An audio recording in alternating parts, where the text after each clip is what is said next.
ದೌರ್ಜನ್ಯ ಮಾಡುತ್ತಿರುವ ತಹಸೀಲ್ದಾರ್ಗೆ ಹೇಳಿದಿಕ್ಕಾಗ ಅಯ್ಯಯ್ಯೋ ಅಯ್ಯಯ್ಯೋ ಬೇಕೇ ಬೇಕು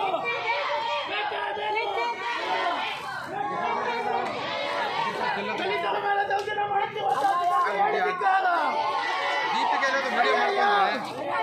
ಅಯ್ಯಯ್ಯೋ ಅಯ್ಯಯ್ಯೋ ನಿವಾಸದ ರೈತರ ಭೂಮಿ ತನಿಖೆ ಆಗಲೇಬೇಕು.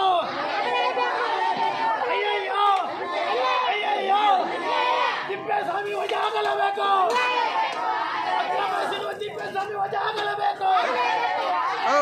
ಅಯ್ಯಯ್ಯೋ ವಜಾ ಆಗಲೇಬೇಕು. ದಲಿತರನ್ನು ವಂಚಿಸುತ್ತಿರುವ ಮಂಡ್ಯ ತಹಸೀಲ್ದಾರ್ ವಜಾ ಆಗಲೇಬೇಕು.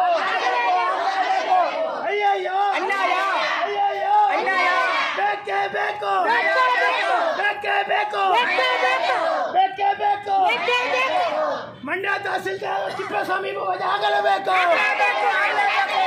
ಅಯ್ಯಯ್ಯೋ ಅಯ್ಯಯ್ಯೋ 7 ವರ್ಷಗಳಿಂದ ಮಂಡ್ಯ ತಾಲೂಕು ಬೂನೂರು ಗ್ರಾಮ ಪಂಚಾಯತಿ ವ್ಯಾಪ್ತಿನಲ್ಲಿ ನಿವೇಶನ ರೈತರಿಗೆ 7 ಎಕರೆ ಜಮೀನು ಆಗಿದ್ರು ಕೂಡ ಈ ತಿಪ್ಪೇಸ್ವಾಮಿ ಅಂತನೋ ಇನ್ನೊಂದಷ್ಟು ಕಂದಾಯ ಅಧಿಕಾರಿಗಳು ಏನು ಈಗಿರುವ ತಹಸೀಲ್ದಾರ್ ಸೇರಿದಂತೆ ಈಗಿದ್ದಂಥ 3-4 ಜನ ತಹಸೀಲ್ದಾರ್ಗಳು ಇದಾಗಿ ನ್ಯಾಯಾಲಯಗಳಲ್ಲಿ ಕಂಪ್ಲೇಂಟ್ ದೂರನ್ನು ದಾಖಲಿಸಿ ನಮಗೆ ಇವತ್ತು ಹಕ್ಕುಪತ್ರ ಬಂದರೂ ಕೂಡ ಏನೋ ದಲಿತ ಹೆಣ್ಮಕ್ಳಿಗೆ ಸಿಗಬಾರ್ದು ಅಂತೇಳಿ ಹೆಣ್ಮಕ್ಳ ಮೇಲೆ ಕೇಸ್ ಹಾಕಿರೋದನ್ನ ವಜಾ ಮಾಡಿಸಿ ಅಂತ ಕೋರ್ಟಲ್ಲಿ DC ಅವರು ಹೇಳಿ ಮಂಡ್ಯ ಶಾಸಕರು ಹೇಳಿದ್ರು ಕೂಡ ಸಿಕ್ಕಾಪಟ್ಟೆ ಹಣವನ್ನು ಈಸ್ಕೊಂಡಿರುವಂಥ ಈ ತಿಪ್ಪೇಸ್ವಾಮಿ ಅನ್ನೋಂಥವನು ತಹಸೀಲ್ದಾರ್ ಎಲ್ಲ ಸೇರ್ಕೊಂಡು ಜನರನ್ನು ವಂಚಿಸ್ತಾ ಇದ್ದಾರೆ.